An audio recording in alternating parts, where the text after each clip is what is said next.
जिंदगी के रंग हजार और तेरा प्यार, दोनों इस तरह मिले कि बात बन गई। जिंदगी के रंग गीतों के संग प्रोग्राम में दोस्तों आपका स्वागत है। आइए आपको मिलवाते हैं हमारे आपके जैसे सज्जनों और महिलाओं से, जिनकी बातें सुनकर, जिनसे बातचीत करके आपको बड़ा मजा आएगा और उन्हीं के पसंद के गीत भी हम इस प्रोग्राम में सुनेंगे। तो चलिए शुरू करते हैं इस प्रोग्राम को। दोनों इस तरह मिले कि बात बन गई, हर खुशी सिमट के तेरा साथ बन गई। नमस्कार श्रोताओं, आप सुन रहे हैं कार्यक्रम जिंदगी के रंग गीतों के संग और आज के इस शो का रंग है हरा। मैं आपका दोस्त आलोक कुमार हमेशा की तरह आपसे मुखातिब हूं। दोस्तों, आज का कार्यक्रम बेहद खास है, इसलिए इस शो का नाम है फ्रॉम बैटलफील्ड्स टू ग्रीन फील्ड्स। आज की कहानी एक ऐसे सिपाही की है जिसने देश की सीमाओं पर बहादुरी दिखाई और अब धरती मां की गोद में हरियाली बोने का संकल्प लिया है। Colonel Bhanwar Singh Indian army के एक जांबाज अफसर, जिन्होंने अपनी सेवा के बाद भारत पेट्रोलियम में भी अपनी लीडरशिप से एक नई मिसाल कायम की और अब अरावली की पहाड़ियों में वो और उनके साथी पेड़ लगा रहे हैं ताकि आने वाली पीढ़ियां सांस ले सकें एक हरी भरी हवा में। आज हम उनसे बात करेंगे उनके आर्मी के अनुभवों की, उनकी कॉर्पोरेट जर्नी की और उस नई जर्नी की जो पेड़ों से शुरू होकर समाज तक जाती है। Welcome to the show colonel साहब, it's an honour to have you with us. आपका हमारे स्टूडियो में बहुत बहुत स्वागत है। धन्यवाद सर, बहुत बहुत धन्यवाद आपका और सभी को नमस्कार।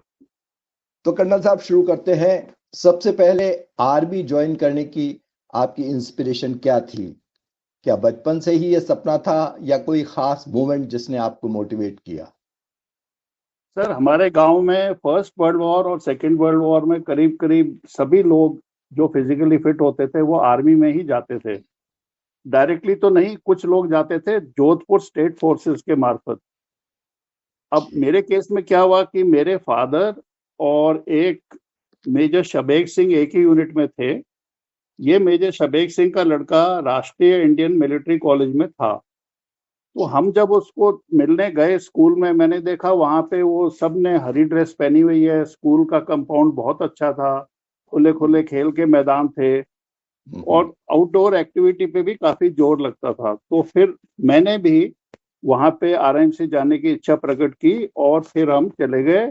और ये जनरल शबेग जो है, सॉरी ब्रिगेडियर, उस टाइम मेजर शबेग थे, बाद में समहाउ ये ब्लू स्टार में भिंद्रावाले के पास चले गए and then ultimately he died in that attack on blue Golden Temple. Sir, तो फिर थोड़ा सा बताइए, आपका गांव कौन सा था सर? हमारा गांव जो है उसका नाम मायापुर है और यदि आप किशनगढ़ और पुष्कर को जोड़ो तो वहां पे अरावली पहाड़ियां जो है उसके बेस में है ये गांव, सेंटर में। अच्छा अच्छा अच्छा। किशनगढ़ से करीब 21 किलोमीटर्स। जी जी। तो ये तो बहुत ही इंटरेस्टिंग है आपकी शुरुआत जिस तरह से हुई। फिर आपने आर्मी ज्वाइन करने के बाद में इन्वेंट्री लाइफ का कोई खास यादगार अनुभव रहा हो जो आज भी आपको याद हो, कुछ उसके बारे में हमारे साथ साझा कीजिए प्लीज। सर, ये कमीशन हमारा 70 में हुआ और हम बेसिक कोर्सेज वगैरह कर रहे थे 71 में। तभी ये बांग्लादेश वाला प्रॉब्लम शुरू हो गया, तो हम लोगों का कोर्स कट शॉर्ट करके हमको तो भेज दिया वहां पे बांग्लादेश में। रास्ते में दुनिया भर की ये बहनें आए, कोई राखी खिला रहा था, कोई मिठाई खिला रहा था, सब कुछ खिला रहे थे, कुली पैसे नहीं लेते थे। एनीवे वहां पे गए और ये from Agartala till Narayanganj, outskirts of Dhaka, हम अपनी प्लेटून के साथ पैदल चलते रहे। वहां पे सीज फायर हो गया और हमें बहुत ही अच्छा लगा जब 93,000 पाकिस्तानीज ने सरेंडर किया। लेकिन साथ में आज भी एक थोड़ा दुख है कि हमारे जो 54 कैदी थे पाकिस्तान में, उनको गवर्नमेंट ने वापस लेने का कोई प्रयास नहीं किया और वो पता नहीं कहाँ कहाँ सड़ गए। माय गॉड, ये तो बहुत ही मतलब आप बांग्लादेश ऑपरेशंस में इन्वॉल्व रहे, वहां गए, और ये जो सरेंडर जब हुआ ढाका में, तो उस वक्त आप मतलब बांग्लादेश में या पुराने ईस्ट पाकिस्तान में थे एक तरह से। ये हुआ है। बहुत यादगार अनुभव है आपका तो। लेकिन आपने ये बड़ी एक अफसोसनाक बात बताई कि हमारे जो कैदी थे वहां, उनको लेने का कोई सरकार ने प्रयास नहीं किया है। खैर, अब इसके बारे में तो मैं क्या बता सकता हूँ, लेकिन आप कुछ और बताना चाहें इस बारे में तो बताएं प्लीज। सर ये अभी तो जो हमारी गवर्नमेंट है वो बिल्कुल ही एक्टिव है, और किसी भी चीज की हमें तो कोई कमी दिखती नहीं है। लेकिन अपने यहाँ अगर आप पुराना देखो तो हमारे करीब करीब हर लड़ाई के बाद होता क्या था, जो निगोशिएटिंग टेबल है वहां हम पीछे पड़ जाते थे।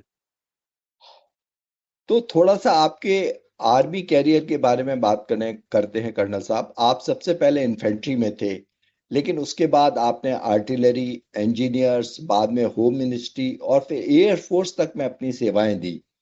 इस तरह की मल्टी ब्रांच या मल्टी सर्विसेज ट्रेनिंग ने किस तरह से आपकी पर्सनैलिटी या स्किल्स को शेप करती हैं या निखारती हैं, कुछ इसके बारे में बताइए। मैं तो इन्फेंट्री में था सर, गोरखा पलटन में, जिसमें प्योर राई और नींबू होते थे। उसके अच्छा। बाद क्या हुआ कि 71 वॉर में ये देखा गया कि हमारे अलग अलग आर्मी के जो ब्रांच है, जैसे इन्फेंट्री है, आर्मर है, आरटी है, इनका आपस में तालमेल है नहीं, और जिसकी वजह से उनका पूरा पोटेंशियल हम यूज नहीं कर पाते थे। मिसाल के तौर में आप 1962 को देखो, सबसे बड़ा ब्लंडर था, हमने एयरफोर्स यूज नहीं किया। जबकि हमारे एयरफोर्स तैयार थी, हमारे हवाई जहाज भी तैयार थे, हमारे एयरफील्ड प्लेन एरिया में थे, ज्यादा लोड लेके उड़ सकते थे। चाइना के पूरे एयरफील्ड तैयार नहीं थे, बहुत दूर दूर थे, और वो टिबेट प्लेटो ऊंचा होने के कारण उनकी लोड कैरिंग कैपेसिटी भी कम थी। लेकिन एक भी एयरफोर्स को इस्तेमाल नहीं किया, और अपने लोग बहुत सारे खाम खा तो क्या, वो बेचारे नहीं रहे, मर गए। उसके बाद भी आप देखो 1965 में हम्म। अपने 2-3 जगहों ऐसा हुआ कि हमने कोई आर्टिलरी वगैरह यूज किया ही नहीं, खाली जो इन्फेंट्री सोल्जर है वो जय माता या जय भारत माता की बोल के चढ़ जाते थे। अब 71 में भी ऐसा ही हुआ है। ये हमारे वेस्टर्न कमांड में, बाद में मेरी वहां पोस्टिंग हुई एज जीवन ऑफिसर। तो उस टाइम जो कर्नल जीएस थे, कर्नल मंगत, 71 में, उनके लिखे हुए नोट्स बहुत हैं। रोजाना हमारे पास पहले 10 दिन के बाद खूब सारा एयर एफर्ट अवेलेबल था, लेकिन हमारे स्कूल्स ऑफ इंस्ट्रक्शन और ट्रेनिंग में कभी हम एयरफोर्स को शामिल करते ही नहीं थे। तो नतीजा ये हुआ कि वो एयर एफर्ट को यूज किया ही नहीं। अब रहा एक्सपोजर के बारे में, तो आर्टिलरी का आई एम लकी, पहले इन्होंने अदर आर्म 4 लोगों को वहां पे कोर्स में भेजा जो कि आर्टिलरी के नहीं थे, मैं उनमें था। उसके बाद ऐसा हुआ कि ये इंजीनियर्स के बारे में, मेरे एक बैचमेट ही थे, वो इंजीनियर में थे, उन्होंने पूरी जिंदगी अपना इंजीनियर में ही बिताई, और इंजीनियर में भी कॉम्बैट इंजीनियरिंग में नहीं थे जहां ये माइन फील्ड वगैरह क्लियर करते हैं वगैरह। वो खाली बिल्डिंग कंस्ट्रक्शन रोड्स में थे। वो बॉर्डर रोड में रहे, फिर उनके जो कॉलेज ऑफ मिलिट्री इंजीनियरिंग वहां रहे, और बाद में भी जैसे गैरिजन इंजीनियर हर स्टेशन में होता है वो होता है। तो हम दोनों ने एक कोर्स इकट्ठे किया था। बाद में तेजपुर में जब मेरी पोस्टिंग हुई, इनिशियली मैं ऑपरेशन साइड में था जहां ये ट्रांसपोर्ट एमिशन वगैरह डील करते हैं जी। लेकिन ये सज्जन वहां पे इंचार्ज थे कंस्ट्रक्शन के। तो जी। उस टाइम चाइना और इंडिया का थोड़ा वो फ्रेंडशिप शुरू हो गया था। तो फैसला हुआ कि ऊपर से एक डिवीजन को नीचे लाएंगे, क्योंकि ऊपर पहाड़ों में मेंटेन करना बहुत महंगा होता है। तो एक डिवीजन नीचे जब आया, उनको अलग अलग अकोमोडेशन वगैरह की रिक्वायरमेंट बढ़ गई। तो ये सज्जन क्योंकि मेरे साथ कोर्स किए हुए थे, मैं था तो इन्फेंट्री का, मेरा कोई टेक्निकल एक्सपोजर नहीं था, इंजीनियर के बारे में भी कुछ खास नॉलेज नहीं थी, फिर भी इन्होंने मेरे को छांटा। और मैंने पूछा भी कि सर मेरे को क्यों ले रहे हो, मेरे को तो ये आता ही नहीं है कुछ। बोला तभी मैं तुमको ले रहा हूँ क्योंकि तुम कोई सवाल जवाब करेगा नहीं, जैसे मैं बोलूंगा वैसे तू कर देगा। तो वो तो हो गया हमारे इंजीनियर का। उसके बाद ये पंजाब प्रॉब्लम हुआ। उस टाइम हम कोर्स कर रहे थे वेलिंगटन में, तो पहले क्या होता था, पंजाब पोस्टिंग बहुत ही अट्रैक्टिव होती थी, जैसे चंडीगढ़ हो गया, पटियाला वगैरह, क्योंकि आर्मी में पंजाब के भी खूब सारे लोग हैं। जी पर उस टाइम कहीं अपने हायर अप्स ने फैसला लिया कि हम नॉन पंजाब लोगों को वहां पोस्टिंग करेंगे। तो उस ओके टाइम मेरी पोस्टिंग हो गई वहां पे एज जीवन ऑप्स एयर, और I used to deal with western air command का जो भी रिक्वायरमेंट होता था फ्रॉम आर्मी, वो मैं डील करता था। उसके बाद ये असम राइफल में हम गए। वो एक बहुत ही इंटरेस्टिंग यूनिट थी, 21 असम राइफल। उन्होंने क्या किया था, पूरे कंट्री के पॉपुलेशन के रेशो में उन्होंने लोगों को भर्ती किया था। It was a very good mix, we had people from Andaman, Kashmir, Kerala, सब कुछ। That was under home ministry. ये तो कर्नल साहब आपने बहुत ही एक डिटेल्ड हमें मतलब एक तरह से अंदर का पिक्चर दिखा दिया, किस तरह से आर्मी और एयरफोर्स का कोऑर्डिनेशन जरूरी होता था, जो पहले नहीं होता, जो बाद में शुरू हुआ। और मेरे ख्याल में ये जो बाद की वार्स हुई हैं, इनमें हमारे आर्मी का, एयरफोर्स का कोऑर्डिनेशन आर्मी के साथ काफी रहा है। बहुत खूबसूरती से आपने ये सारी डेफिशिएंसीज भी बता दी और बाद में किस तरह से इम्प्रूवमेंट हुआ इस कोऑर्डिनेशन में वो भी बता दिया। बहुत बहुत ही अच्छा लगा और एक तरह की हमें इंसाइट मिल गई। सर मैं बहुत एक और बोलूं सर, बीच में आपको बोल दिया हाँ मैंने। बोलिए बोलिए। सर ये जो ऑप सिंदूर हुआ है, मेरे ख्याल में दुनिया का ये बेस्ट कोऑर्डिनेटेड ऑपरेशन हुआ है, क्योंकि हमने तो वो शुरू में थोड़ी ढिलाई वाले माहौल में नौकरी की है। ये इतना अच्छा था और वाकई में तबीयत बहुत खुश हो गई जब ये ऑप सिंदूर कामयाब रहा। बहुत खूबसूरत बात है सर। और in fact it was led by air force, अगर इसको इस तरह से, इट वाज लेड, क्या कंप्लीटली एयरफोर्स का ही शो था ये सारा। जो भी ऑपरेशन था एयरफोर्स का ही था सारा। बिल्कुल सही बात है। तो कर्नल साहब, जब आप अपनी सर्विस के, जैसे आपने अभी जिक्र किया, जब आप अपनी सर्विस के दौरान की कंडीशंस को और आज की मॉडर्न आर्मी से कंपेयर करते हैं, जहां night vision goggles, long range rocket launchers इत्यादि हैं, तो क्या बदलाव महसूस करते हैं? कोई खास ऑब्जर्वेशन आपका? सर बदलाव दोनों में हुआ है, हथियारों में भी और आदमी में भी। हथियारों में ये हुआ है कि आजकल हमारे रेंज हथियारों के बढ़ गए हैं। मिसाल के तौर में पहले इन्फेंट्री में जब 71 वॉर थी, तो हमारा वो जो 3 इंच मोटर होता था वो 3000 तक ही जाता था, और बाद में ये आ गया दूसरा 81 मिलीमीटर, ये जाता है सीधा 5400। और उसी मुताबिक आजकल तो इतने वेपन आ गए हैं कि वो बियॉन्ड साइट भी फायर कर सकते हैं यदि उसकी ग्रिड वगैरह सही निकाला हो। तो आजकल वेपन्स जो है वो ज्यादा एक्यूरेट हैं, अपने जो आदमी उनको ऑपरेट करते हैं वो बेटर ट्रेन्ड हैं। और मेन चीज जहां इंप्रूवमेंट हुआ है वो है हमारा electronics and domestic production of weapon.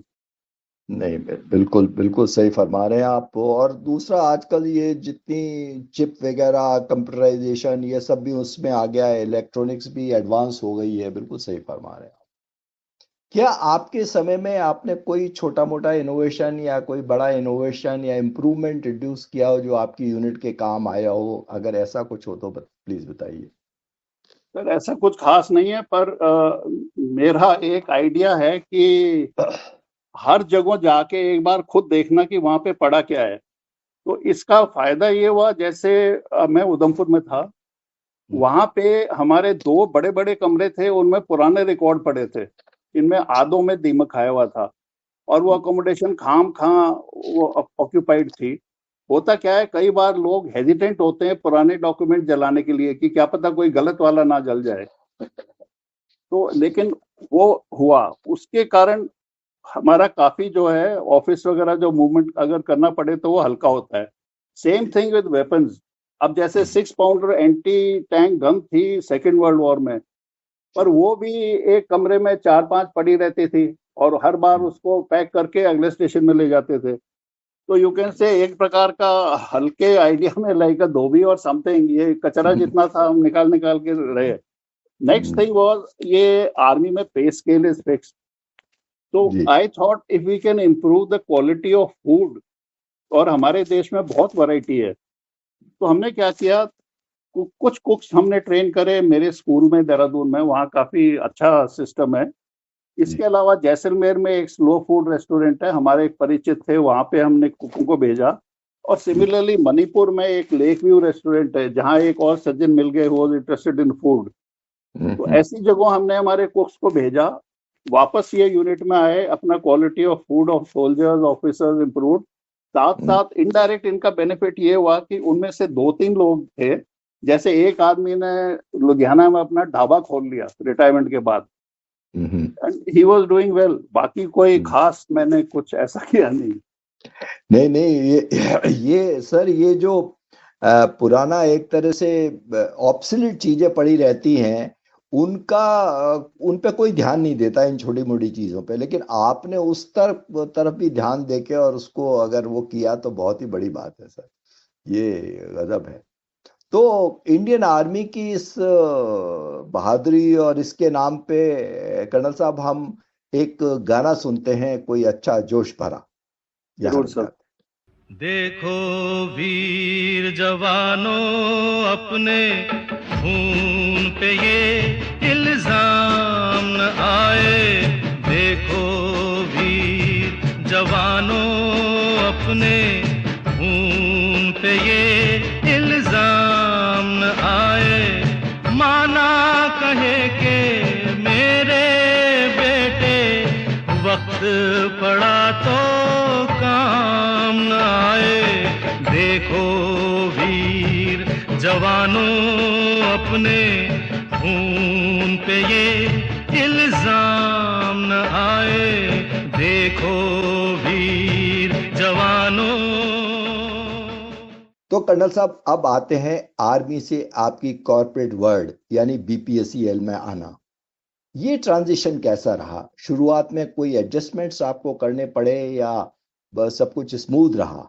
कैसा लगा आपको यहाँ आके? बीपीसीएल में ऐसा हुआ सर कि जब मैं कैप्टन था तो मेरी पोस्टिंग थी उधमपुर में। अब वहां पे क्या होता है, रोजाना पठानकोट या जम्मू से वो गाड़ियां जाती है ऊपर श्रीनगर, रफली बिटवीन 200 टू 350 400। तो वहां पे मैंने देखा ये जो ड्राइवर्स हैं, इनकी बेचारों की पूरी लाइफ जो है वो गाड़ी में ही बीतती है, वो गाड़ी में ही सोते हैं। तो इनके जो फंक्शनिंग थी उसका आई वाज इंचार्ज। इनके प्लेस ऑफ स्टे, सुबह थोड़ा गर्म पानी सर्दियों में, और खाने में भी थोड़ा थोड़ा वैरायटी। नहीं तो कई जगहों क्या होता है, वो अगर वो चने की दाल बोरी खुल गई तो फिर जब तक वो खत्म नहीं होती है दूसरी बोरी खुलती नहीं है। और इसके अलावा दूसरा क्या हुआ कि वो ड्राइवर्स के साथ जो मेरा इंटरेक्शन हुआ, इसका मेरे को बहुत फायदा हुआ। आगे चल के भारत पेट्रोलियम में जब मेरे को ये 2-3 पंप मिले, जैसे कि ये चाकसू वाला है या ये अपने सांगानेर वाला है, या कुछ समय के लिए ये 22 गोदाम वाला भी, और एक झालावाड़ में भी था बीपी अकलेरा। वहां जाके मैंने यही जो ड्राइवर लोग हैं इनका भी वही प्रॉब्लम है। बिकॉज होता क्या है कि इनके जो मालिक होते हैं गाड़ी के, वो बोलते हैं पैसा लाओ। सिमिलरली मतलब वर्क तो है बट नहीं लेते हैं। मिसाल के तौर में आप जयपुर में ही देखिए, ये जो ट्रक ड्राइवर हमारे होते हैं, ये रुकते हैं जब खाने के लिए, ये अच्छे से नहाते हैं, उसके बाद अपना खाना ऑर्डर करते हैं, नींबू पानी ऑर्डर करेगा, लस्सी करेगा, पाल गोटी मार के अच्छा डाइट खाना सलाद खाएगा, उनकी हेल्थ ठीक है। आप ये मिनी बस ड्राइवरों को देखो, ये लोग हमेशा एक दूसरे को ओवरटेक करने के चक्कर में रहते हैं, और सुबह सुबह 2 परोठा और मिर्ची या कोई अचार डाल के ये बेचारे पूरा दिन उसमें बिताते हैं। एंड 25-30% ऑफ देम मोनोटी छोड़ने के लिए शाम को वो अपनी आधा या क्वार्टर बॉटल खोल लेते हैं। And you see their health, it is very skinny and weak. So that experience of that convoy of army was very helpful. Normally army officer को यहाँ रखते हैं 2 साल के लिए, पर शायद हमारा ये पुराना तजुर्बा था, इसलिए मैंने 8.5 साल भारत पेट्रोलियम में बिताया, अलग अलग जगह। आई मस्ट से कर्नल साहब, आपकी नज़र भी बड़ी पैनी है और आपकी ऑब्जर्वेशंस भी बहुत हैं। जिस तरह से आप और हर छोटी छोटी चीज़ों पे आप उसको इम्प्रूव करने की कोशिश करते हैं, ये बहुत ही खूबसूरत है। तो चलिए आगे चलते हैं। पेट्रोल पंप ऑपरेशंस हैंडल करते वक्त आपको कौन सी मैनेजरियल चैलेंजेस सबसे, मतलब ये तो काफ़ी हैंडल करना मुश्किल है, इसमें मैनेजरियल चैलेंजेस कौन से आते रहे आपके सामने? इसमें एक्चुअली क्या होता है सर, रोजाना नए लोग आते हैं, और जी। एक बार अगर उसको सर्विस नहीं मिली तो वो गुड और बैड इंप्रेशन लेके वो चला जाता है।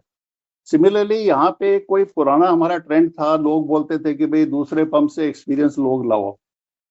अब क्योंकि मैंने वो आर्मी में कुछ ये रिक्रूट्स वगैरह की भी हैंडलिंग की थी दार्जिलिंग में, तो हमने सोचा कि भाई ये पुराने लोग हैं, इनके वो वन ट्रैक माइंड है और ये बदली करेंगे नहीं, बिकॉज प्रैक्टिकली इनका क्या होता है सर, मैं इनके घरों में जाके बात की है, अगर कोई बंदा पेट्रोल पंप में काम कर रहा है और उसकी उम्र है मान लो कोई 30 साल या 35 साल, जी। वो घर जाता है तो उसकी लुगाई उसको बोलती है मैं यहाँ टिन में किचन के आगे गर्मी में पड़ी हूँ, देवर जी को देखो उन्होंने अलग कमरा बना लिया है। फिर ये क्या होता है, वो जीरो शीरो फिडलिंग में ये लग जाते हैं। सिमिलरली अगर कोई 45-50 का है तो उसकी लुगाई उसको बोलती है अपनी मुन्नी बड़ी होगी, तुमको तो दिखता नहीं है जी। और ये अपने थोड़ा सम हाउ मशीनरी आजकल बहुत अच्छी हो गई है जिसमें हेरा फेरी कम होती है, लेकिन अभी भी हमारा ये जो ट्रांसपोर्टेशन सिस्टम है ट्रक्स का, ये 100% फूल प्रूफ नहीं है। इसीलिए कई जगहों ये छोटे छोटे वो जेरी कैन वगैरह वो पेट्रोल कंटेनर आपको मिल जाते हैं लेफ्ट राइट रॉन्ग प्लेसेस में। तो हमने क्या किया कि we went in for fresh people, ताकि जैसा हम चाहें उनको मोल्ड कर लें। अब इसमें मेरा थोड़ा बैकग्राउंड क्या है कि 71 में हमारी यूनिट ने ट्रेन किया था मुफ्ती वाहिनी को, तो आफ्टर मार्च 25-71 में जब वो क्रैकडाउन हुआ यूनिवर्सिटीज में कॉलेजेस में, ये वहां से बांग्लादेश के लोग भाग भाग के आए, तो that time we had these young boys. तो हमने वही यहाँ देखा कि भाई ये पुराने घिसे पिटे दूसरे पंप से चोरने से अच्छा आप फ्रेश लोग लो, ताकि आप जैसा चाहो उनको मोल्ड कर लो। इसमें we went a step ahead, हमने लिस्ट ले ली उन बच्चों की जो स्कूल का फीस कॉलेज के फीस नहीं दे पा रहे थे या फाइनेंशियली वीक जी। अब ऐसे लोगों को जब हम लाए, पेड़ के नीचे बिठाया, एक हफ्ते उनसे कुछ नहीं कराया, उनको सिर्फ ये बता दिया कि भाई ऑयल टैंकर जब देश में आता है फिर कहाँ जाता है, किधर जाता है, ग्राहक आता है और उनकी पोजीशन क्या है, और फिर छोटे मोटे हमने इंसेंटिव शुरू कर दिए। उसकी वजह से ये जो यंग फेलोज थे इन्होंने बहुत अच्छा किया, और सांगानेर हमारी जो बिक्री होती थी 380 KL, वो उसको ले गए 720 KL में। तो आपने शायद एक बार मेरे साथ इंसिडेंट शेयर किया था कि सीकर के पास कोई पेट्रोल पंप था जहां नेपोटिज्म की वजह से सर्विस क्वालिटी काफी गिर गई थी। ये भी उसी से कनेक्टेड है? आपने उस सिचुएशन को कैसे इम्प्रूव किया था? उसमें ऐसा है सर, जहां मैं पढ़ा था देहरादून में जी। वहां पे हर स्टेट का एक लड़का आता है 6 महीने में, तो उधर ये राजस्थान को आप कास्ट को भूल जाओ, राजस्थान का भी एक बंदा नहीं आता है 6 महीने से पहले। तो यहाँ पर गलती ये हो गई कि वो जो सज्जन थे उन्होंने क्या किया, केवल अपनी एक सिंगल कास्ट को रखा। अब उसमें गड़बड़ क्या हो गई, ही वॉज अंडर प्रेशर, कोई हो सकता है उसकी सिस्टर का बच्चा या ताऊ जी का बच्चा, वो वहां पूरे एक ही कास्ट के लोग बैठ गए, और फिर इनमें हर परिवार में निखट्टू तो होते ही हैं। तो वो श्रीमान जी सुबह करीब 7-8 बजे अपनी एक ग्रीन लेबल खोल लेते थे। अच्छा। और फिर वो खोलता है तो फिर जो तेल डालने वाले हैं वो भी अपना छोटी मोटी जिगरी पोखरी करते हैं। तो ऐसे करके वहां पे काफी ये ज्यादा मतलब हालत बिगड़ गई। तो एक बार हमारे टेरिटरी मैनेजर थे, उन्होंने मेरे को बोला कि आप वहां जाओ एज कस्टमर पजामा कुर्ता पहन के, और कुछ मत करो, जो देखते हो आके बता देना। तो वो बताया, और उसके बाद थोड़े थोड़े सुधार हुए, कुछ आदमी भी आगे पीछे बदली किए गए। कर्नल साहब, आपने बीपीसीएल के पेट्रोल पंप्स पर भी वीमेन एम्पावरमेंट की एक खास इनिशिएटिव शुरू किया था, वो आइडिया आपको कैसे आया? सर ये एक बीपीसीएल के हमारे जो दिल्ली में बॉस थे नोएडा में, उन्होंने बोला कि वुमेन एम्पावरमेंट का डे आया है, तो वो हमने यहाँ ट्राई किया, लेकिन अनफॉर्चुनेटली बाकी पंपों ने भी कोशिश की, कुछ लोगों ने जान करके लड़कियां नहीं रखी। उनकी सोच ये थी कि हम लड़की रखेंगे तो हमारे लोग फिर वो काम करेंगे नहीं, उनकी तरफ ध्यान जाएगा जी। और हमने फिर क्या किया, दैट सेम ट्रिक क्या, वो फैक्ट, वो जो लोकल कॉलेजेस थे जो ड्रॉप आउट हो रहे हैं उनको लिया, उनको थोड़ा थोड़ा ट्रेनिंग दिया, और बाकी उनको दूसरे पंपों में भी भेजा। वो देख के धीरे धीरे आए और फिर उनको छोटा मोटा इंसेंटिव, और ये लेडीज को इंसेंटिव देना बड़ा अच्छा होता है। They don't see the value, they just see हाँ पब्लिक में मेरे को ये छोटी सी चीज मिल गई। जी जी। तो लाइक दैट दे इम्प्रूव्ड। और हमारे कुछ एक लड़कियां तो थी, वो आगे चल के they became shift in charge and supervisor also. तो इसका मतलब आपने गवर्नमेंट कॉलेज की ड्रॉप आउट या इकोनॉमिकली वीक सेक्टर की लड़कियों को जॉब दी और सर, इससे काफी इम्प्रूवमेंट आया। हाँ सर। इनमें से कुछ लड़कियां आप आज भी आपके कांटेक्ट में हैं क्या? आपको कैसे लगता है उनकी जिंदगी में बदलाव देखकर? कुछ कभी कभी शेयर करती हैं क्या वो अपनी जिंदगी के बारे में, जो आपने उनकी जिंदगी में बदलाव लाया? सर इसमें हमारे यहाँ क्या है कि परिवार वाले जो होते हैं ना, उनकी अभी भी राजस्थान में ये रूरल एरिया में प्रायोरिटी है कि किसी तरह शादी करो। जी जी। तो एक बार वो शादी होती है तो वो शहर चेंज हो जाता है, फिर दूसरी जगह चले जाते हैं, और उसके बाद तो वो 1-2 साल तो जरूर वो हैप्पी न्यू ईयर वगैरह मैसेजेस आते हैं, फिर वो धीरे धीरे फेड आउट हो जाता है। और अभी भी कुछ लड़कियां हैं जयपुर के पंपों में, अगर हम जाते हैं तो वो इमीडिएटली मुस्कुरा के नमस्कार करते हैं और 2 मिनट हम भी बात कर लेते हैं उनसे। नहीं नहीं, जब भी आप ऐसे कभी मिलते होंगे तो आपको बड़ा अंदर से अच्छा महसूस होता होगा, क्योंकि आपने एक तरह से उनकी जिंदगी में बदलाव की शुरुआत की है। सही बात है। लेकिन ये बात भी सही है कि लड़कियां उस टाइम तो नौकरी में आ जाती हैं, फिर वो शादी वादी हो जाती है और अपनी जिंदगी में बिजी हो जाती हैं आगे जाके। तो अब बात करते हैं आपके नए मिशन की, जो आपके दिल के बहुत करीब है। अरावली क्षेत्र में वृक्षारोपण की शुरुआत कैसे हुई? ये कैसे आपको आइडिया है, इसके बारे में बताइए। इसके बारे में ऐसा है सर कि उधमपुर में मैं हैंडल करता था वो जो सफाई कर्मचारी हैं उनको। तो वहां पे कुछ पुराने लोगों ने भर्ती कर लिए थे फॉर पेटी जॉब्स अदर देन सफाई वाला। और बाद में फिर ये लोग जो है वो झाड़ू उठाना चाहते नहीं थे, इनकी आधी से ज्यादा सर्विस हो गई थी, तो निकालने में भी अनफेयर होता। तो ऐसे लोगों को हमारे बॉस से बात करके हमने उनसे बोला कि भाई इनसे हम कुछ पेड़ वेड़ लगवाते हैं। और वहां पे एक डिस्ट्रिक्ट एपीकल्चर ऑफिसर होता था, बी कीपिंग वाला, उसके मार्फत हम वो फॉरेस्ट डिपार्टमेंट वालों से मिले। उन्होंने हमको बहुत सारा मदद किया। इनफैक्ट हर एक स्टेट में ये फॉरेस्ट वाले बहुत मदद करते हैं, और कई बार ऐसा होता है वो तो तैयार हैं पर उन पेड़ों को लगाने और देखभाल करने वाले मिलते नहीं है। तो वहाँ जो हमको मिले उससे हमको बहुत फायदा हुआ। और जो कैंट एरिया है उधमपुर का, वहाँ ये पेड़ लगाए। कुछ हमने वहाँ शहतूत के भी लगाए, क्योंकि वहाँ वो मलबरी, ये जो सिल्क होता है वो प्रोडक्शन भी होता है। और जो कॉन्वॉय ग्राउंड था पहले बिल्कुल वैकेंट, वहां धूप होती थी खूब, तो उसके पेरीमीटर में भी जो पेड़ लगाए, जैसे ये बड़ का है, नीम का है, ये बहुत अच्छा ऑक्सीजन भी देते हैं, छाए भी देते हैं, और बढ़िया है सर। उसके बाद फिर धीरे धीरे बीकानेर में मेरी पोस्टिंग हुई, तो वहां पे एक उदासर कैंट है, वो टेक ओवर किया था एरिया। अब वो टोटली इट वाज बैरन।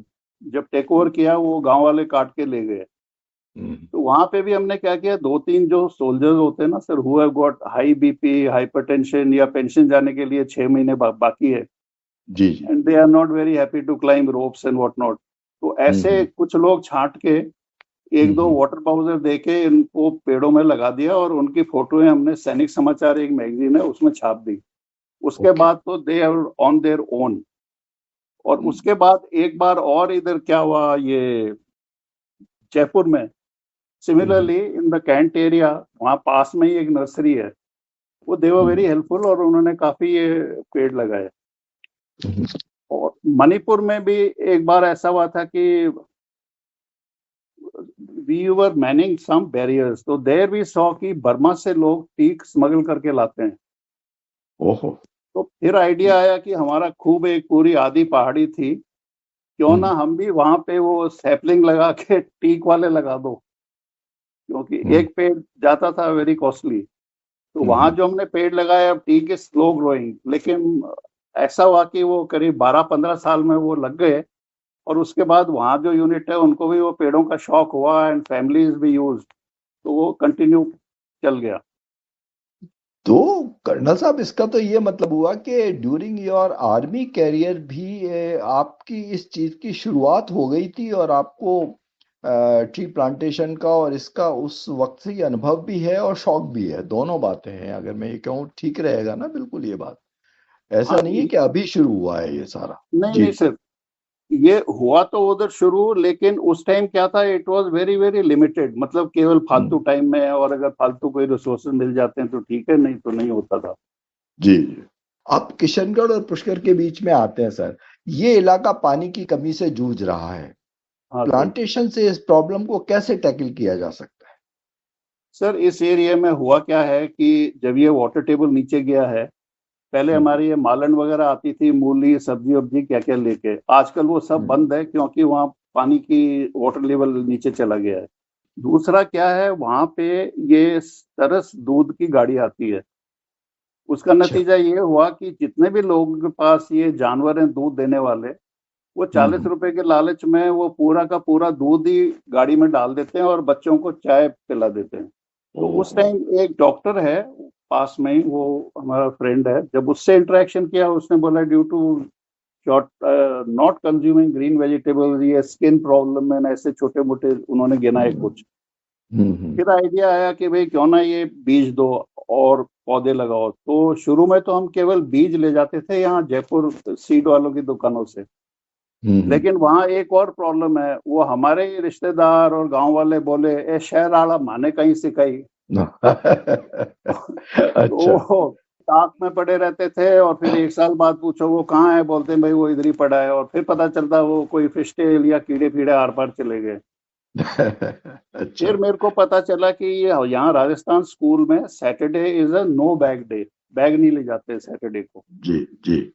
तो मैं स्कूल में गया और मैंने वो प्रिंसिपल को बोला कि सर यहाँ पेड़ वेड़ लगाना है। तो शुरू में ही वॉज नॉट एंथुजियास्टिक, फिर मैंने उसको एक दो वो फोटोग्राफ दिखाए पुराने, ही एग्रीड। फिर हमने पिछले 4 साल से केवल स्कूल के जो बच्चे हैं, एक हमारे गांव वाला और आसपास के 2 और हैं, उन्हीं के थ्रू हम ये बीज देते हैं। और पौधे हमने यहाँ शुरू कर दिए, वो बायोडिग्रेडेबल ग्लास खरीद के उसमें मट्टी वट्टी डाल के तैयार कर लेते हैं जितना हो सकता है, और कुछ हम यहाँ नर्सरी से डायरेक्टली खरीद के। और ये बच्चों का बहुत फायदा है, they are very very enthusiastic. और जैसे ही मैंने उनको बोला भाई आपके बेल्ट तक आएगा, मेरे से 20 रुपए ले लेना, पहले जो 4 आदमी हैं, उसी मुताबिक अभी 3 साल पहले जैसे किसी का वो मोरिंगा का पेड़ है वो ऊपर चला गया। ये मोरिंगा के पत्तों का मोदी जी परोठा खाते हैं, तो इसकी अच्छी वैल्यू है। जी। और इसका जो फूल है उसका रायता भी बनता है, और वो ड्रम स्टिक तो होता ही है, वो 40-50 रुपए किलो मिल जाते हैं। तो ये स्कूल के बच्चों के मार्फत तो बहुत ही, मतलब चाहे लड़के हो लड़कियां हो, वो फुल स्विंग में लगे हुए हैं 3-4 गांव में। और कुछ पेड़ अभी वो अपने 20-22 फुट से भी ऊपर हो गए। और ये वहां पे क्या है, शुरू में हमसे भी थोड़ी गलती हुई, हमने वहाँ वो यूपी का लंगड़ा और अल्फोंसो लगाया, वो पहले साल में लगे नहीं।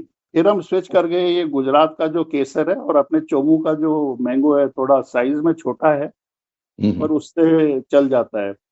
फिर एक हमारा जोधपुर में मित्र था, उसके थ्रू वहाँ काजरी जो है central arid zone research institute, उनसे हम बेर के बीज लाए। ये बेर थोड़ा एप्पल का आधे साइज का होता है, छोटा, लेकिन रेगिस्तान में बड़े मजे से लग जाता है।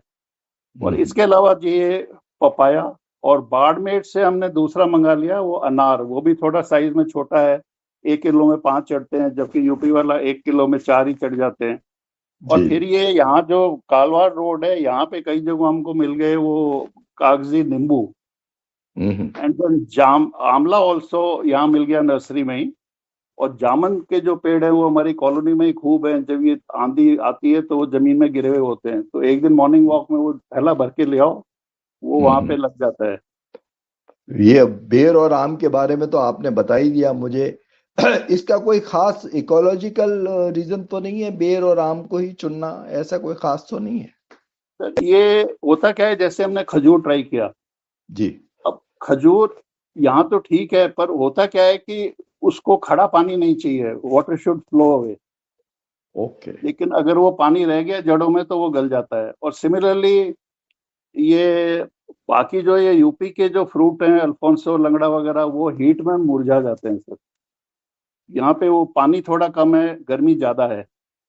और आपने बता ही दिया कि स्कूल के बच्चों को तो आपने इस मिशन में कैसे इन्वॉल्व कर ही लिया, सर लेकिन नेचुरली उनका एंथुजियाज्म इस प्रोजेक्ट को काफी सक्सेस में मददगार भी रहा है बच्चों का, आपने बताया। तो आप जब इन पौधों को अब 20 फीट तक बढ़ चुके हैं, जब ये फल देने लग गए हैं, आपको कैसा लगता है? जो आप हैं और आपके साथी हैं, उनको कैसा महसूस होता है? अच्छा लगता होगा क्योंकि आप बहुत सालों से इसमें इन्वॉल्व हैं। सर, वो गांव से जब निकलते हैं तो वो बच्चे रोक लेते हैं और बोलते हैं आओ मैं आपको पेड़ दिखाऊं। उसमें उनका भी अच्छा। थोड़ा इंटरेस्ट होता है, छोटे मोटे कोई दे देते हैं गिफ्ट। पर हम्म। अच्छा तो लगता है सर। और आगे चल के जिस तरह ये स्पीड पकड़ रहे हैं फूलों का, लाइक लास्ट ईयर हमने लगाए हैं 4,000 नीम के बीज। ये हरियाणा से लाए थे, ये थोड़ा ज्यादा घना है जी। और इसके पत्ते भी थोड़े साइज में भी बड़े होते हैं। ये एक बार वहां निकल गया तो बहुत ही बढ़िया होगा। एक मंदिर को रास्ता जाता है, दोनों तरफ लगाए हैं। जी। Hopefully they will catch up. Hats off to you sir. और इसी हरियाली के नाम पे एक गाने के लिए हम रुक जाते हैं, एक गाना सुनते हैं।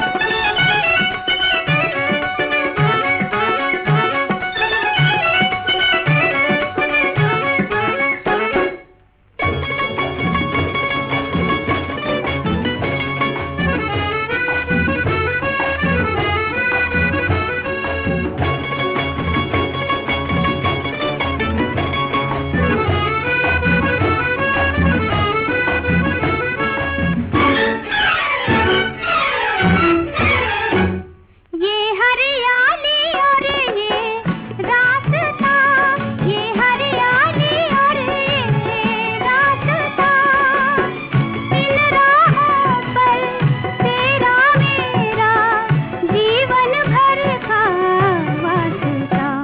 ये हरियाली और ये रास्ता, ये हरियाली और ये रास्ता, इन राहों पर तेरा मेरा जीवन भर का वास्ता। ये हरियाली और ये रास्ता।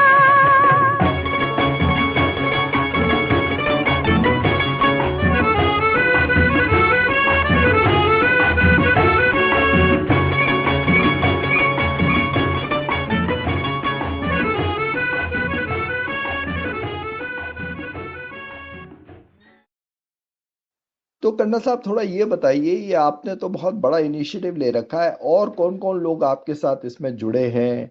रिसोर्सेज या फंड्स, इतना बड़ा जो आप मिशन चला रहे हैं, कैसे सब मैनेज कर रहे हैं आप? सर, ये बड़े में तो नहीं है। ये सड़क के किनारे जो नर्सरी वाले बैठे हैं, शुरू में तो वो जी। मेरे से फुल रेट लेते थे।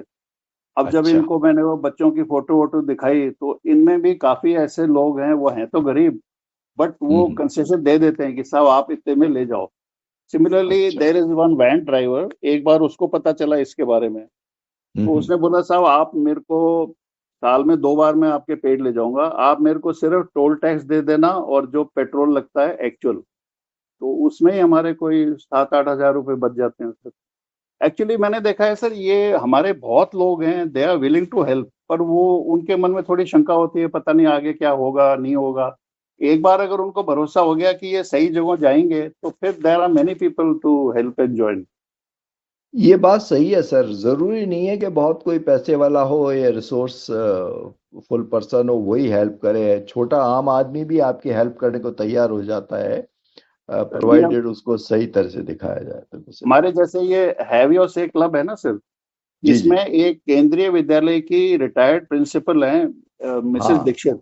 प्रगति जी, हाँ। हाँ, वो क्या है सर, वो जब भी ये बरसात होती है वो बीज ले आते हैं, ऊपर वो मट्टी चढ़ाया हुआ, तो अच्छा। वो भी चलती कार में भी अगर आप सड़क के साइड में फेंक दो तो वो लग ही जाता है। नहीं नहीं, वो काफी इस मामले में इनिशिएटिव भी लेती है और कंसर्न भी है वो हर चीज में बहुत। एक और इसमें क्या है सर, मेरा जो लड़का है वो he is also interested in this plantation. अच्छा उसका अच्छा। कारण क्या है कि वो देहरादून में हमारी एक इंडियन मिलिट्री एकेडमी है जहाँ ऑफिसर्स की ट्रेनिंग होती है। जी। तो वहां पे उसका अपॉइंटमेंट ही था आर्बोरिकल्चर इंचार्ज। अच्छा तो थोड़ा थोड़ा उसको देख के भी वो हमको बताते रहता है हमारी क्या गलतियां हैं, कैसे सुधार सकते हैं। अच्छा उसकी अच्छा। वजह से भी थोड़ा इम्प्रूवमेंट हो गया। नहीं, मेरे को थोड़ा आपके बच्चे का ये आपने बताया हार्मोनिकल इंचार्ज, क्या पूरा पूरा वर्ड क्या था सर सर ये? वो होता क्या है सर, लाइक पहले इनको बोलते थे एस्टेट ऑफिसर। जी जी। He is in charge of land and trees. Okay okay, अच्छा अच्छा। एंड ये जो जैसे फुटबॉल ग्राउंड है, हॉकी ग्राउंड है, उसका ग्रास हम्म। कटिंग, जी जी। प्लांटिंग, मतलब anything to do with the land. Okay okay. अच्छा, उसको कहते हैं। वो हाँ तो वो भी एक आर्मी में ऐसी भी कोई पोस्ट होती है, हमें पता ही नहीं था। नहीं sir, it is not a specific appointment. Any जी। ऑफिसर हु हैज इंटरेस्ट वो उसको डिटेल कर देते हैं। ओके ओके, मतलब एक तरह से And- डेपुटेशन कर देते हाँ, हैं वो। लाइक यहाँ जयपुर में हमारे स्टेशन हेडक्वार्टर में, स्टेशन हेडक्वार्टर का कोई भी एक ऑफिसर है उसको नॉमिनेट कर देते हैं। वही फिर हम्म फॉरेस्ट नर्सरी में जाके वो बीज बीज लाता है। और कुछ स्टाफ हम्म हमारे ग्राउंडमैन है, उनको वाटर ट्रेलर के तो पैसे मिलते ही हैं यहाँ आर्मी में, फंड्स, हम्म। तो वो लेके ये पेड़ों को पानी वानी लगा के, that is why if you see our cantt is very very green. हाँ, ये बात भी सही है। जितने भी आर्मी कैंटोनमेंट एरिया होते हैं वो बिल्कुल ग्रीन होते हैं, ये बात बिल्कुल सही फरमा रहे हैं आप। तो उसके पीछे एफर्ट भी होता ही होगा नेचुरली बहुत सारे लोगों का। तो एक्चुअली हमारे ये जो सोल्जर्स है ना सर, जी ये अभी भी they are coming from rural area. जी, बिल्कुल सही बात। मेजोरिटी से हम्म एटलीस्ट 60% होगा, पहले तो इट यूज टू बी 85-90।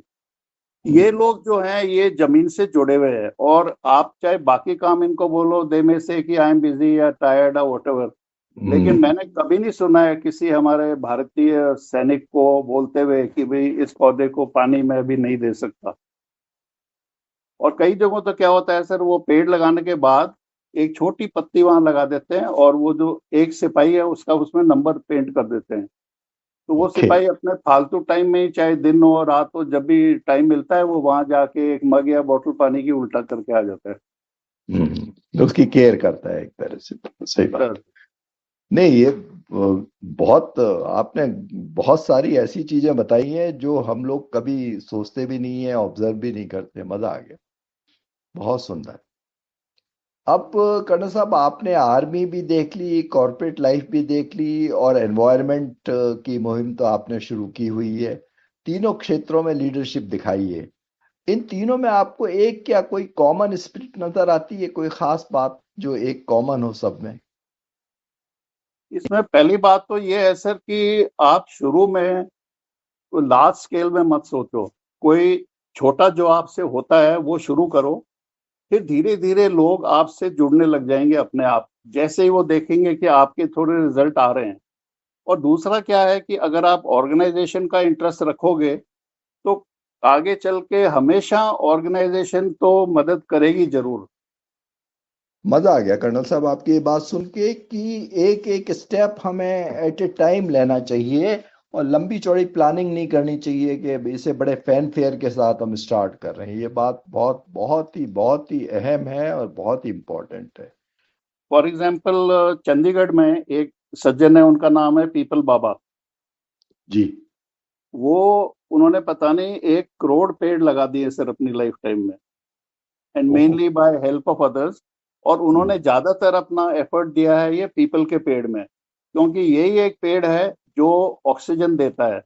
और इसके पत्ते इतने हल्के होते हैं कि जरा भी हवा आए तो हिल जाता है। और नीचे इसकी पतली सी वो पूंछ होती है, तो पानी हम्म भी अगर उसमें आता है वो नीचे जाते जाते नीचे गिर जाता है, और पत्ता सूख के हवा में ऑक्सीजन बराबर देता है। उसी प्रकार आप एक मजूली आइलैंड है आसाम में, जी। वहाँ एक बंदा है आसामी, उसने इतने पेड़ लगाए हैं कि वहाँ आजकल वो सुबह सुबह धुंध उड़ती है उस जगहों पे। फिर हमारे आर्मी में भी ये जो राजस्थान कैनाल है, इसके साथ साथ एक 1 to 8 इकोलॉजिकल बटालियन है। उनका हम्म काम ही है वो रिटायर्ड फौजी हैं, वो पेड़ ही पेड़ लगाते हैं। तो अभी आप मान लो जैसे हेलीकॉप्टर या हवाई जहाज में कैनाल के ऊपर जा रहे हो, तो दोनों तरफ वो जहां तक आंख की नजरें जाती है आपको वो हरा हरा मिलेगा। और कई जगहों तो थोड़ा वाटर लॉगिंग भी ज्यादा हो गया है। एक गांव है सर पिंपरी करके, अच्छा। वहां पे जब भी कोई लड़की पैदा होती है तो वो 11 पेड़ लगाते हैं। और अगर कोई लड़का है तो उसके लिए भी कुछ फिक्स पेड़ लगाते हैं। और उस एरिया में पहले पानी की शॉर्टेज होती थी, अब धीरे धीरे उन्होंने इतना ज्यादा कर लिया है कि उनके एटलीस्ट फॉर एग्रीकल्चर और पानी की उनको दिक्कत नहीं है। और कुछ ये जामनगर का भी मैं एग्जांपल दे दूं सर, वहां पे ये रिलायंस की ये है, ये क्या बोलते हैं सर, जो ऑयल रिफाइनरी है। हाँ, तो जब उन्होंने रिफाइनरी शुरू में ली, वहां पूरे पेड़ वेड़ काटे because they wanted pipes and accommodation. बाद में उन्होंने वहां पे मैंगो लगाया है, केसर, और वो इतने लार्ज स्केल में उन्होंने पेड़ लगाए चारों तरफ, क्योंकि वो बैरन था एरिया। अब वहां पे I know one assistant security officer, he says हमको उससे जो इनकम मिलती है उससे ही हम हमारे आधे जो अनऑफिशियल या पार्टली ऑफिशियल फंक्शन होते हैं वो हमारे कवर कर लेता है। वंडरफुल सर, आपने तो एक पूरा ट्री प्लांटेशन का इंडिया का एक हमारे सामने चित्र खींच दिया, जिसको हम कह सकते हैं शब्द चित्र। आपने इतनी सारी बातें बता दी हमारे को, हमारे लिए भी ये बहुत बड़ी लर्निंग हुई है आज। तो मजा आ गया सर आपकी बातें सुन के, बहुत अच्छा लगा। तो कर्नल साहब, आप आज की यूथ के लिए क्या मैसेज देना चाहेंगे, स्पेशली उन लोगों के लिए? नेचुरली आपने जो कुछ कहा है वो सब मैसेज ही है कि हम अकेले क्या कर सकते हैं। देखिए, ये किस तरह से आपने अगर इसको कहें तो क्या मैसेज देना चाहेंगे आज आप?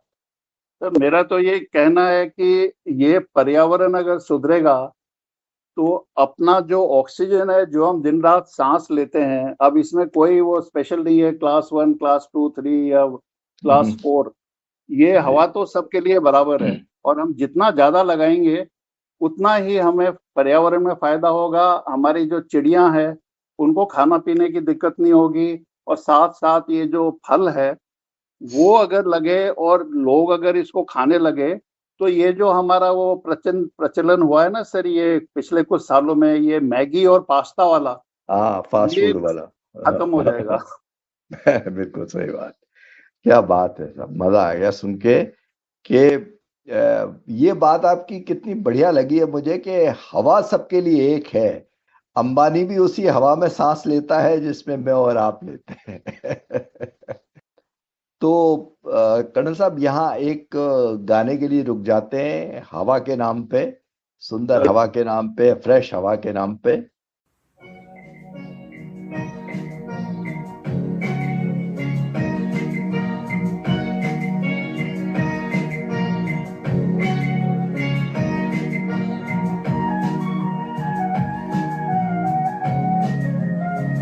हवाओं पे लिख दो हवाओं के नाम, हवाओं पे लिख दो हवाओं के नाम। हम अनजान परदेसियों का सलाम, हवाओं पे लिख दो हवाओं के नाम।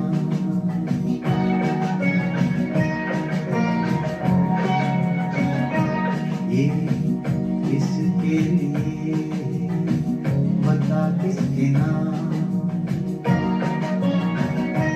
ये किसके लिए, बता किसके नाम। वो पंछी तेरा है सुरीला सलाम, हवाओं पे लिख दो हवाओं के नाम।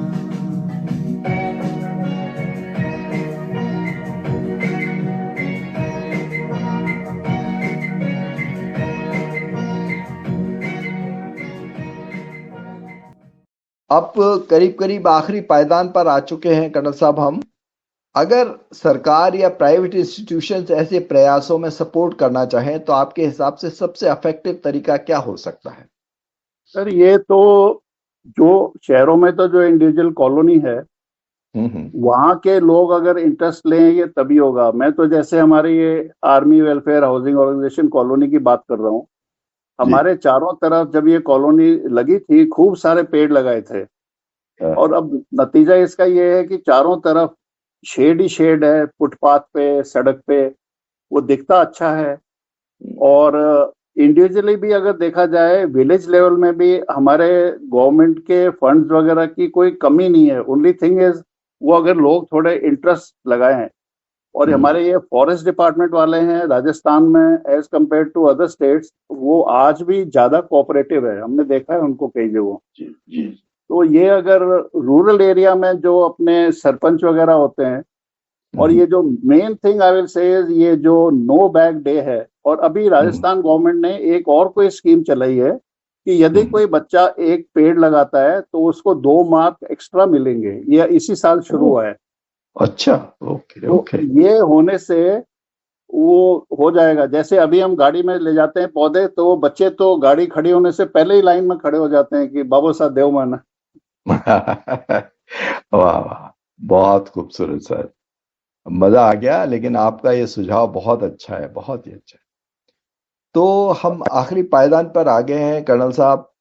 कोई खास बात अगर आप 2-3 शब्दों में एक बात लाइफ के बारे में बताना चाहें तो बताइए प्लीज। सर मुझे एक ही चीज का थोड़ा हल्का फुल्का गम है कि ये जो पेड़ वगैरह लगाना हमने शुरू किया, ये अगर मैं 10-15 साल पहले शुरू करता तो और भी आनंद होता। बस इतना ही है सर।